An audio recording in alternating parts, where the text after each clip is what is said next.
13절 말씀.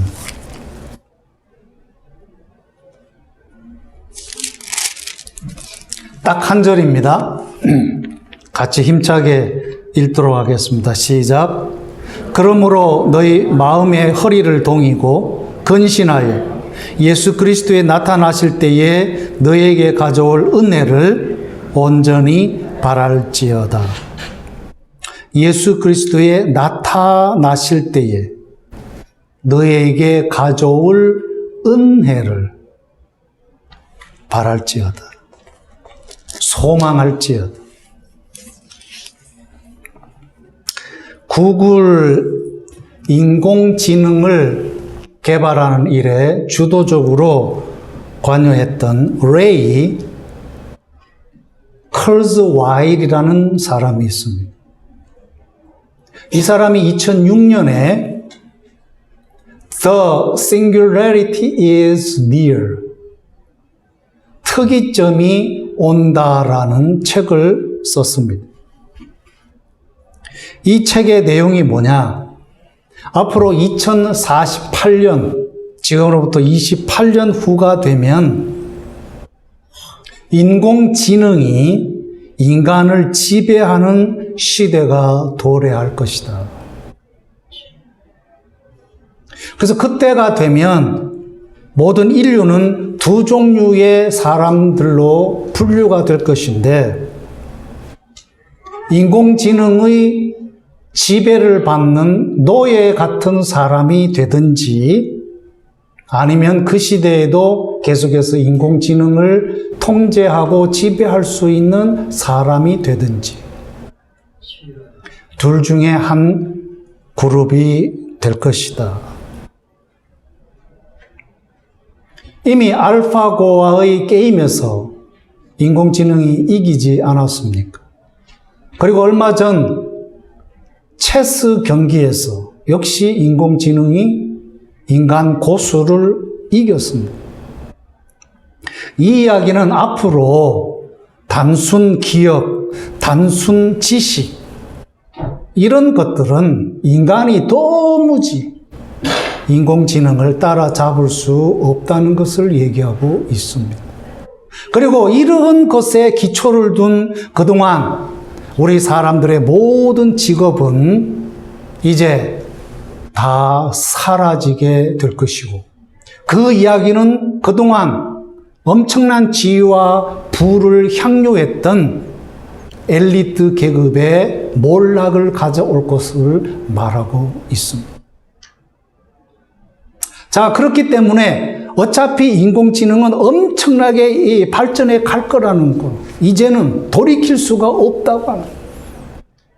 이와 같은 시대에 계속해서 노예가 아니라, 종이 아니라 인공지능을 통제할 수 있는 사람들로 살려면 지금부터 어떻게 해야 되느냐고 했을 때, 컴퓨터가 할 수 없는 창조적인 일들, 그리고 감성적인 그 아주 정교한 그런 분야를 더 사람들이 개발해 가면, 그런 영역은 이 기계가, 인공지능이 제대로 할 수 없기 때문에 그 시대에서도 계속해서 인공지능을 통제할 수 있다, 그렇게 말하고 있습니다. 그래서 미국에서 제일 똑똑한 엘리트들이 모여있는 산호세 지역, 실리콘밸리 지역에서는 현재 싱귤래리티 대학을 만들어서 그 대학에 들어오는 사람들에게는 이제 단순 외우고 지식적인 그런 거를 가르치는 게 아니라 창조적이고 감성적인 그런 커리큘럼으로 앞으로 30년 뒤에서도 컴퓨터를 지배할 수 있는 그런 새로운 사람들과 그런 지도자들을 만드는 대학을 건설하고, 그런 곳으로 이제 학생들이 몰리고 있다는 것입니다. 앞으로 30년 뒤의 이야기인데, 오늘 이 시간 저의 소원은 뭐냐? 진짜 그런 기계가 사람을 지배하는 시대가 온다면 나는 그 시대까지 살고 싶지 않다는 거. 뭐 살 수도 없겠죠. 앞으로 제가 뭐 30년 동안이나 살겠습니까? 90이 넘어버리는데. 지금 통계에 의하면 85세 정도 되면 두 사람 중에 한 사람이, 미안한 이야기지만 치매에 걸릴 확률이 많다고 그럽니다. 그런 걸 생각할 때 그런 현상 오기 전에 아마 주님 부르셨으면 좋겠어. 이와 같은 오늘 21세기 상황 속에 우리가 살고 있는데 2000년 전 소아시아 북부 지역에 믿는 것 때문에 흩어진 믿음의 나그네들에게 오늘 사도 베드로가 주고 있는 위로의 말씀은 무엇입니까? 여러분들이 지금 믿는 것 때문에 흩어질 수밖에 없고 종교적인 박해를 당할 수밖에 없지만, 그러나 두려워하지 말고 불안해하지 말고 기뻐하고 즐거워하십시오. 왜? 조만간에 주님이 오실 것입니다. 오늘 베드로전서 1장 13절 말씀이 주님이 다가오시면 여러분들에게 주실 은혜를 소망하십시오. 그래서 힘들고 어렵고 박해받는 그 2000년 시대의 전 시대의 성도에게 그 어떤 다른 것이 아닌 주님의 임박한 그 재림, 주님의 다시 오심의 복음을 전하면서 흔들리는 시대에 불안한 마음을 갖고 있는 성도들을 오늘 사도 베드로는 위로하고 있다는 것입니다. 우리 주님은 그분의 육신이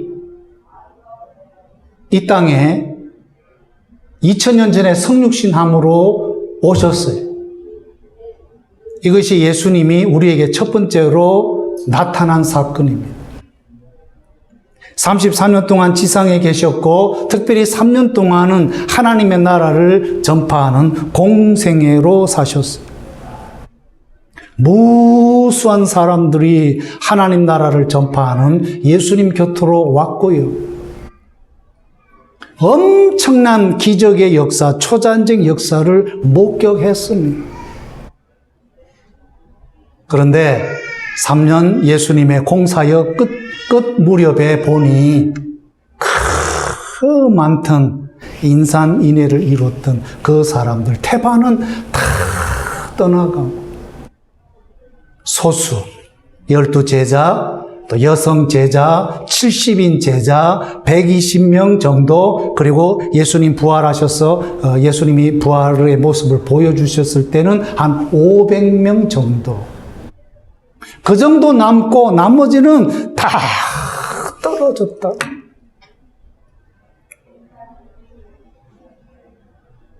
(100년) 만에 이 코로나 전염병을 통해서 새로운 현상들이 나타나고 있는데 그 현상 중에 하나가 뭐냐?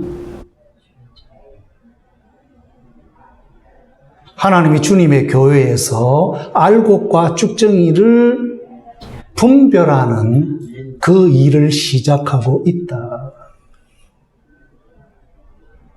그동안 주님의 교회가 얼마나 아름답고 화려하고 얼마나 편리했습니까? 한여름에도 그냥 에어컨이 그냥 빵빵 틀려가지고 푹신한 의자에 또 전자오르간 꽝 치면 그냥 이 음향 사운드가 꽝. 그 젊은이 특별히 거기에 은혜를 받는다 그러더라고. 목사님 설교보다는. 그런데 앞으로 이 코로나가 지상교회에 묵기를, 에어컨도 없고 딱딱한 의자라도 거기서 모여서 예배 드리고 신앙을 지킬 수 있는지를 묻고 있다는 거예요.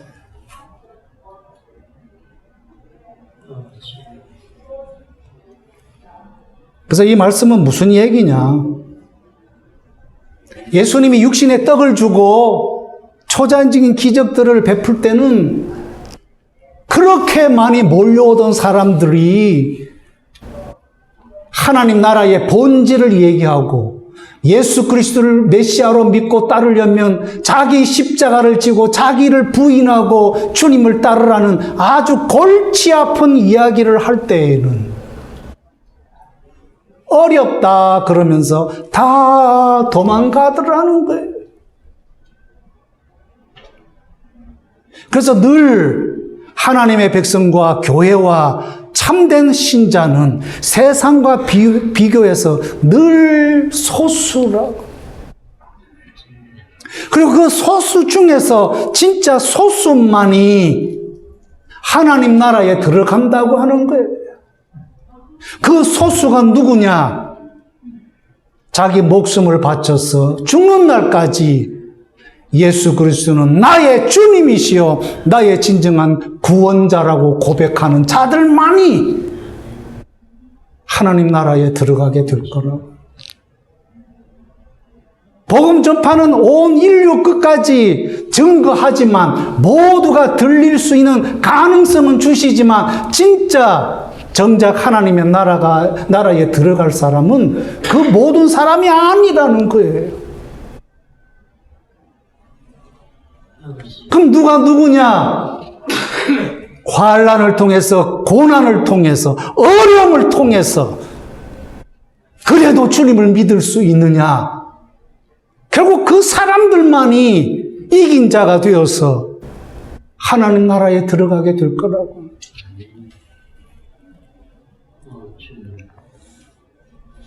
그래서 예수님은 육신으로 이 땅에 오신 적이 있고 부활 후에는 영으로 하나님의 백성들에게 나타나셨어요. 12 제자에게, 엠마오로 가는 2 제자에게, 야고보에게, 그리고 바울에게 나타나셨어요. 그리고 오순절날 성령님의 임재로 말미암아 3,000명이 회개하고 하나님께로 돌아오는 역사가 있었어요. 그 연장선상에서 지금도 주님은 영으로 주님의 교회에 늘 나타나십니다. 비록 우리가 눈으로는 볼 수 없지만 우리가 기도할 때, 예배할 때 예수 그리스도의 이름으로 하나님의 백성들이 신앙을 고백하고 주여 오시옵소서 부를 때마다 보이진 않지만 예수 그리스도는 영으로 이 자리에 지금 와 계십니다. 2-3 사람이 내 이름으로 모이는 곳에 내가 너희들과 함께 하시리라. 그 다음에 이제 마지막 3번째로 앞으로 조만간 미래의 재림주로 오실 것입니다. 계시록 19장 11절에 백마와 탄자가 있으니 그 이름은 충신과 진실이라. 그가 공의로 심판하며 싸우더라. 오늘 베드로가 말하는 주님의 나타나심은 바로 이 3번째 백마 타시고 악한 세력들을 무찌르기 위해서 오시는 재림주 심판자 예수님으로 오실 것을 말하고 있습니다. 자, 이런 주님이 우리에게 다가오실 때 하나님의 백성들에게 어떤 은혜가 있겠느냐? 제가 어릴 때 기억에 의하면 가끔 가다가 어머님이 화장대 앞에 앉아가지고 얼굴을 고치고 화장을 하시는데 어머니의 얼굴에 뭔가 모르게 미소가 띄어 있어요. 그리고 그런 날에는 어김없이 아버님이 부산에서 통일호 기차를 타고 집으로 오시는 거예요. 그래서 지금 생각하니까 아버님이 오실 때 어머님은 설레이는 마음을 가지고 화장을 하고 다가올 신랑을 위해서, 남편을 위해서 기다리고. 오늘 다가오실 주님을 기다리는 성도님들은 뭘 기대하십니까? 주님이 나타나실 때 하나님의 백성들에게 주어질 그 은혜가 뭐라고 생각하십니까? 저는 오늘 3가지를 생각해 봤어요. 첫째는 뭐냐? 우리 믿음의 확증이라고. When Jesus Christ would come again, Our faith will be confirmed as true. 우리 주님이 조만간에 다시 오신다면 우리는 그럴 거예요. 와, 내가 믿기를 잘했구나. 그동안 신앙 때문에 힘들었는데, 고통스러웠는데, 내가 끝까지 믿음을 잘 지켰구나. 잘 기다렸구나. 주님이 정말 다시 오시게 될 때, 우리의 믿음은 완성이 되는 거고, 확증이 되는 거예요. 부활 후에 다른 11 제자는 다 예수님을 확인을 했는데 도마가 없었어. 그래서 다른 제자들에게 말하기는 에이 나는 못 믿어. 어떻게 죽은 자가 살 수 있어? 나는 못 믿어. 그럴 때 주님이 호련히 초자연적으로 오셔서 도마야 내 손, 내 옆구리 만져봐라. 그리고 진짜 만져보고는 혼비백산해가지고 Oh, you are truly my Lord, my Messiah. 주님이 말씀하시기를 너는 나를 보고 믿느냐? 보지 않고 믿는 자도 복되도. 내 믿음이 진짜 이게 진짜인지 어떻게 가늠할 수 있느냐? 그것은 주님이 오실 때 컨펌해 주신. 두 번째로 주님이 다가오실 때 우리에게 주실 은혜는 그동안 주님이 하나님의 백성들에게 약속하신 것을 실질적으로 이행하시게 될 거라는. 모든 이 세상의 악한 기운, 악한 것들의 이면에는 세상의 신, 마귀, 사탄, 악한 귀신들이 역사하고 있어요. 그래서 하나님의 백성들이 힘들고 고통당하고 박해를 받는 거예요. 그랬는데 언제까지 우리가 이걸 기다리고 참아야 되냐? 결국 주님이 오셔서 심판할 자를 심판하시고 가둘 자를 가두시고 무적행에 쳐넣을 자를 쳐넣으시고 그동안 주님 때문에 믿는 것 때문에 고통당하고 힘들었던 자들에게 착하고 충성된 종아 나와 함께 영원한 잔치집에 들어가지. 주님이 약속하신 그것을 분명히 이루실 거라는 거예요. 그게 진정한 하나님 백성들에게 주는 은혜라고. 그 다음 세 번째로는 영생이 시작되는 거예요. 질적으로 다른, 그래서 오직 택함받은 하나님의 백성, 교회만이 성부, 성자, 성령, 삼위 하나님과 영생을 향유하는 그런 시발점이 예수님이 재림하실 때 이루어지게 될 거예요. 그때 우리는 뭐가 됩니까? 예수 그리스도의 신부가 되는 거예요. 신부로서 신랑 되신 예수님과 함께 신방으로 들어가서 영원히 알콩달콩 사랑하고 교제하게 될 것입니다. 자, 이런 이제 위로를 주시는데 그 주님이 다시 오시는 그 순간까지 예비된 그 은혜를 우리가 얻기 위해서 이 땅에서 살아있는 동안 해야 할 일이 뭐냐? 오늘 사도 베드로는 말합니다. 주님이 오시는 그날까지 내가 실천해야 할 것이 뭔가를 생각하라. Prepare your minds. Your minds into action. 내가 주님 앞에 선 날까지 뭐 하면서 살지? 다가오는 구원의 완성을 위해서 내가 이 땅에서 해야 할 일이 뭐냐고. 평생토록 한 주인만을 뼈 빠지게 섬긴 노종이 있었어. 주인이 이제 죽을 때가 다 됐는지 평생토록 자기 집에서 자기를 충성한 그 노종에게 보상을 주기 위해서 아침에 불러가지고 보레 내 집에 와서 그동안 뼈 빠지게 참 나를 위해서 충성했는데 내가 좀 할 일이 있다. 뭡니까? 오늘 하루 종일 새끼를 좀 꽈라. 뭐 하실 건데요? 내가 할 일이 있어. 그래가지고 이제 이 종이 주인이 가고 난 뒤에 새끼를 꼬는데 해가지고 꼬는데 기분이 나쁜 거예요. 평생도록 뼈 빠지게 충성하고 일했는데 고작 자기를 위해서 위로한다는 게 새끼는 꼬라 그러니까 그래가지고 그냥 뭐 대충 그냥 대충 뭐 이 좀 욕 안 얻을 먹을 정도로 그냥 꼬아놓고는 시원한 곳에서 그냥 늘어지게 잠을 잤는 거예요. 저녁이 되니까 주인이 부르는 거예요. 갔더니 오늘 내가 부탁한 거 했냐고 그랬죠. 했습니다. 그럼 가져와라. 예.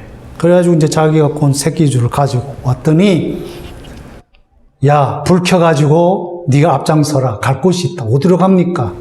내 창고로 가자. 그래가지고 주인 창고에 갔더니 이 주인이 문을 쫙 여는데 그 캄캄한 밤에 불빛을 쫙 안으로 대니까 그 안에 그냥 검은 보화가 가득 차요. 주인이 종에게 말하기를 오늘 내가 네한테 부탁한 새끼줄 가져왔지? 예. 그 새끼줄에 이 창고에 있는 이 구멍난 검은 보화 새끼줄에 다 꿰어가지고 가서 네 마음대로 뭘 하든지 그렇게 가지고 살아라. 그 소리를 듣고 종이 탈기를 하고 통곡하고 탄식을. 이게 우리 주인의 본뜻이었다면 내가 새벽부터 밤까지 있는 힘을 다해가지고 있는 대로 새끼줄을 꼬아가지고 그냥 길게 만들었을 건데.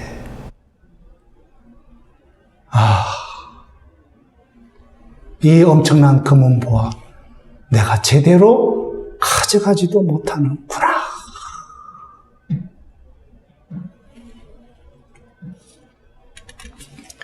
앞으로 다가오실 주님이 하나님의 백성들에게 고생한 당신의 백성들에게 주실 은혜가 엄청난 것인데 그 다가오는 엄청난 은혜를 받기 위해서 우리는 잠시 있다 갈 이 세상에서 무엇을 하고 있었느냐는 거예요.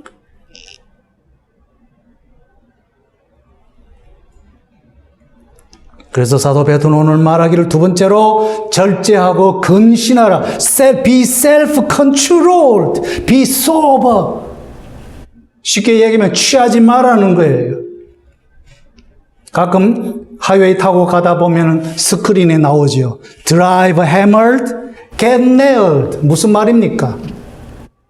네가 띵 맞아가지고 운전하면 감옥에 갈 거다.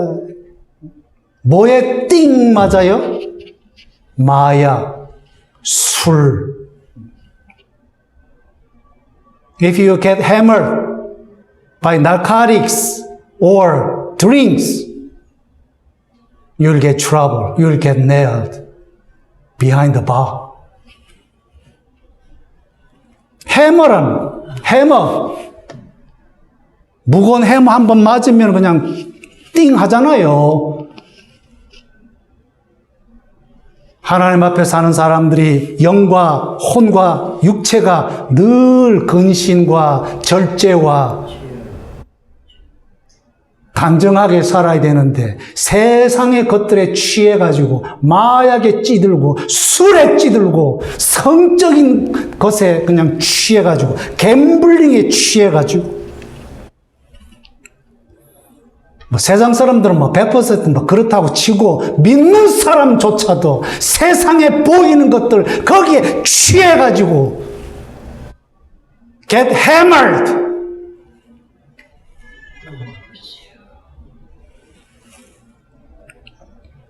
주님이 오시는 날 하나님의 백성들에게 예배해 놓으신 그 엄청난 하나님 나라의 보화와 그 은혜들을 담을 만한 그릇이 없는 거예요. 이것보다 하나님의 백성들로서 통탄할 일이 어디 있습니까? 가슴을 치고 통곡할 일이 어디에 있겠어요? 주인이 오셔서 진짜 좋은 거 주려고 그러는데 이미 우리는 세상에 그저는 나가 떨어지고 그냥 취해버려요. 하나님이 참고 참다가 안 돼가지고 이번에 코로나를 통해서 그냥 하나님의 집에서부터 그냥 진짜 믿는 자와 안 믿는 자. 이번에 뭐 눈치 때문에 뭐 교회 안 오다가 막 코로나 때문에 그냥 막 살만 났지. 그래가지고 막 집에서 그냥 들어 누워가지고 뭐 동영상 뭐 예배 보고 뭐 여기 있는 분들은 뭐 그런 분 없지만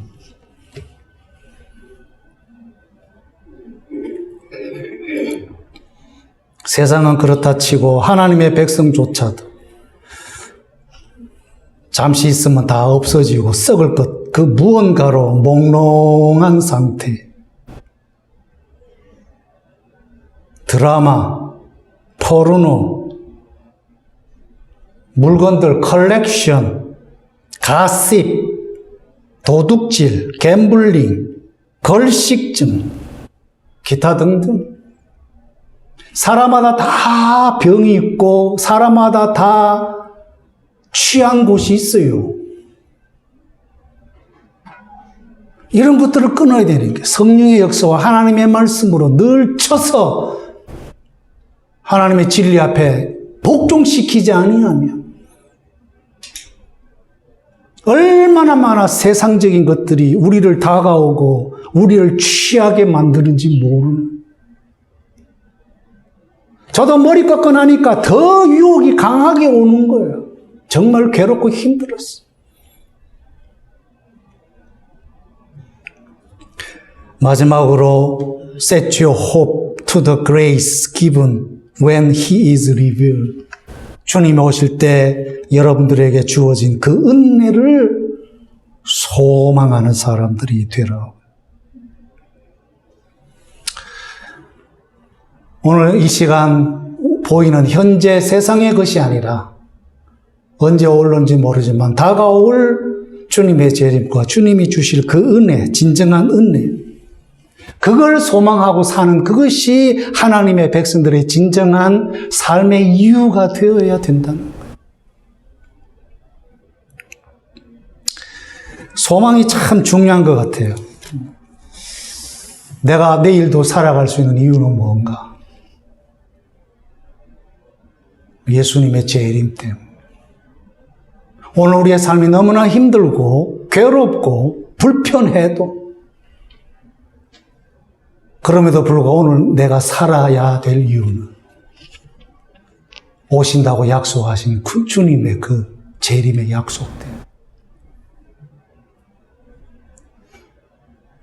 그게 우리의 참된 이유인 것 같아요. 그래서 우리는 오늘 일어나서도 감사하고 기쁜 거예요. 왜? 불현듯 조만간에 주님이 오실 것이. 다가오시는 그 신랑 앞에 우리는 단정한 세마포를 입은 신부로서 나타나게 될 거예요.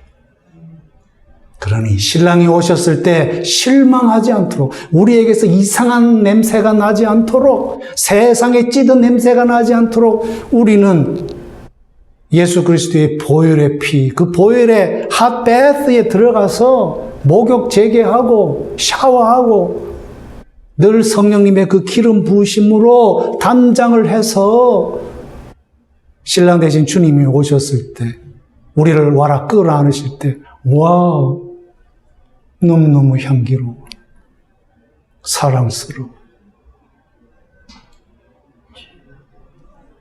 그게 우리 거룩의 삶이고 성화의 삶. 우리 그렇게 살아야 되지 않겠습니까? 교회 공동체가, 우리 형제 자매가 서로의 성화의 삶을 도와줄 거예요. 이 예배가, 찬양이, 기도 시간이 서로 함께 격려하는 이 시간들을 통해서 우리는 예수 그리스도의 아름답고 거룩한 신부로 단장되고 준비할 거예요.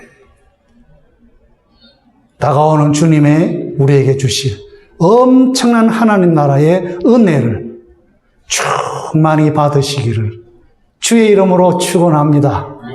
기도하겠습니다. 하나님 아버지 감사합니다. 우리에게 미래에 대한 소망, 예수님이 다시 오시면 먼저 세상은 다 정리되고 새하늘과 새 땅을 주시고 새 예루살렘으로서 신랑 되신 예수님을 신부로 맞이하여 영원한 하나님 나라로 들어가서 영생의 축복을 누릴 것을 소망하게 해주시니 너무나 감사합니다.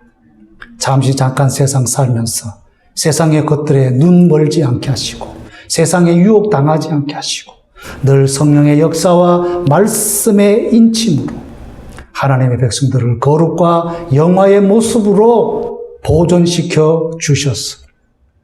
하나님께서 실망하지 않는 당신의 귀한 자녀와 백성과 그리스도의 신부가 되어지도록 붙드시고 축복하여 주시옵소서. 예수님의 이름으로 기도하옵나이다. 아멘. 다 같이 일어나셔서 1장 부르시겠습니다.